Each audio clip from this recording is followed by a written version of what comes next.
Assalamualaikum and hi everyone.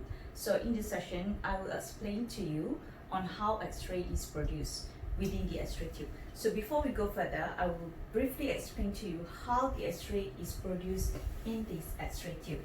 So this is X-ray tube, and this X-ray tube is connected to one more system in the X-ray. We call it as X-ray generator.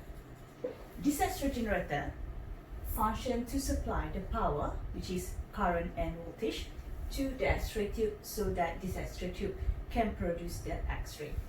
So in the X-ray tube, there are two major components, which are cathode and anode. Cathode is denoted as negative terminals and anode is positive terminals. So the function of the filament is to produce the electron. This electron is called projectile electron or incoming electron, or also we call it as incident electron. So throughout this course, I'm going to use electron as projectile electron. So the electron that been produced in the filament bombarded towards the anode target. The black region here is the target. The target is made from tungsten atoms. Why we choose tungsten atom? Due to high atomic number, Z equals to 74, that cause high intensity of X-ray and energy of X-ray being produced. Okay, so if you look at here, we have negative 35 keV, positive 35 keV. If you sum up these two energy, you will get 70 keV. The 70 keV is known as potential difference between cathode and anode that is supplied from the generator. So if, let's say, in chest imaging, the radiographer or operator choosing 70 kV, okay, it's set at 17 kV for chest imaging, then within the tube, it consists of 70 keV potential difference, where 35 keV is at the cathode side and positive 35 keV at the anode side.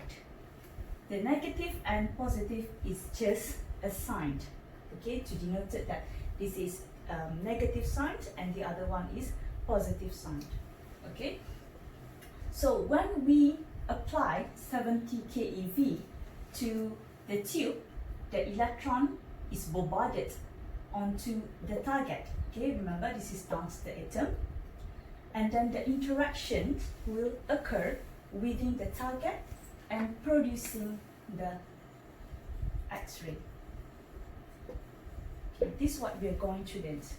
Okay, the X-ray is produced only 1%, whereby another 99% is spread as heat. Therefore, this system, X-ray system, is inefficient system. Why? Because it can only produce 1% of the X-ray. Then, this 1% of X-ray is coming from two processes known as Bremsstrahlung X-ray. Another one is characteristic X-ray. This is what we are going to learn, the differences between Bremsstrahlung and also the characteristic X-ray.